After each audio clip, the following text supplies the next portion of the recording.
Mr. Speaker, in the most historic election of our lifetime, Americans resoundingly elected President Trump and Republican-led Congress to reverse course on the failed policies and the string of self-inflicted disasters of the past 4 years.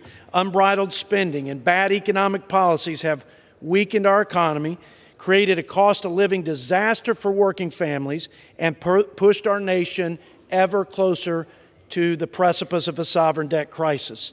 Today, our national debt is at wartime levels, Mr. Speaker.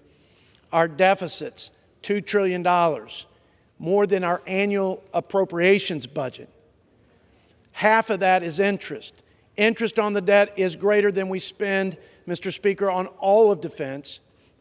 And respectively, it's more than we spend on all of Medicare services to our seniors. It is completely and utterly unsustainable. We're at a critical inflection point. We have a generational opportunity to rein in wasteful spending, reignite growth, and put our nation on a responsible and sustainable path. Members of this chamber did just that. The Republicans of the House fashioned a fiscal framework that was responsible, that put pro-growth policies in place to incent growth and job creation, move our country forward, strengthen our economic base, which is our power base that gives us our global leadership influence.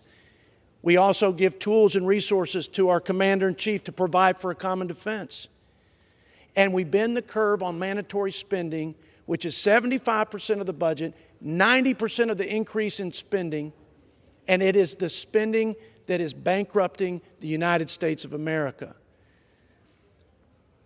For the next hour, the Democrats will have rhetorical arguments that are tired, old, and completely false.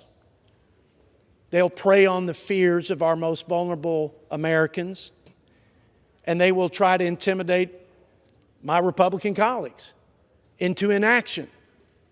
They'll try to convince our seniors and those families and individuals who struggle that we will somehow steal their safety net or cut their program, which just couldn't be further from the truth. Mr. Speaker, my Democrat colleagues in the Rules Committee said, listen, if you're just talking about cutting waste, you know we're there.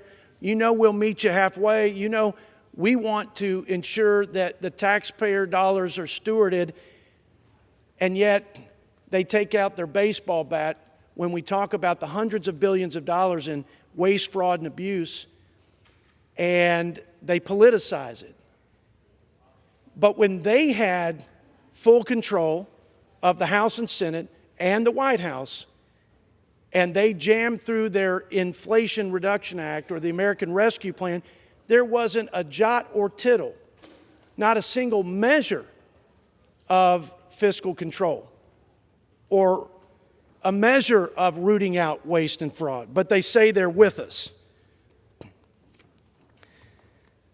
Mr. Speaker, instead, there was $2 trillion in wasted tax dollars, opening up health care and welfare to illegals, waived work requirements to able-bodied Americans, trapping more people in dependence on the government.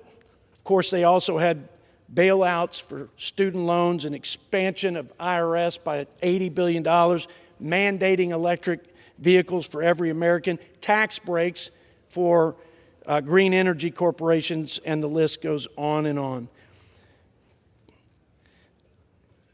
They'll also dust off an old playbook where they say that the Tax Cuts and Jobs Act was simply a tax cut for the rich.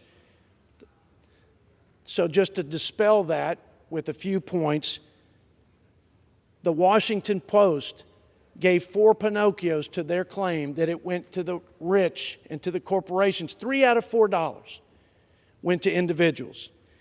And the lower 10% of our income brackets received the highest tax break, and the top 1% actually had to pay a higher share of taxes.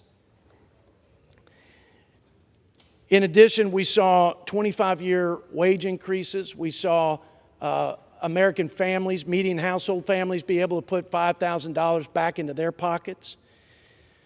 And 6 million people were raised out of poverty. So all boats rose on the tide of prosperity.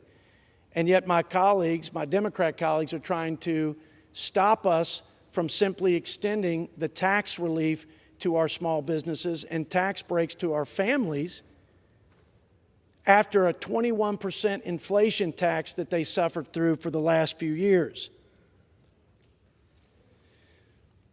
If they were successful in opposing the extension of the Tax Cuts and Jobs Act, an average American will have a tax hike of 22%. $1,700 would be the extra expense for families of four.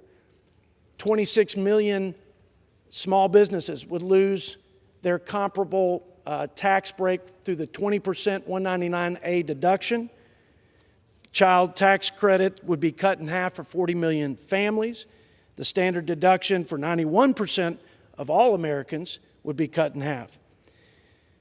Mr. Speaker, as we unlock the reconciliation process, I'm encouraging my colleagues to hold fast to the principles established in the House's budget resolution. If we do that, we will preserve the blessings of liberty and prosperity for our children and grandchildren for generations to come. If we don't, if we shrink back in this monumental moment and this historic opportunity, then we will be the first generation of Americans who have left our country worse than we found it. If we are to usher in that golden age of America that President Trump is fond of talking about, we must advance a budget resolution bill that doesn't just include tax cuts or deregulation or good energy policies. All that is good, but also, admittedly, the most difficult part, but the most necessary, which is reining in the runaway spending that is driving the greatest country in human history off of a fiscal cliff.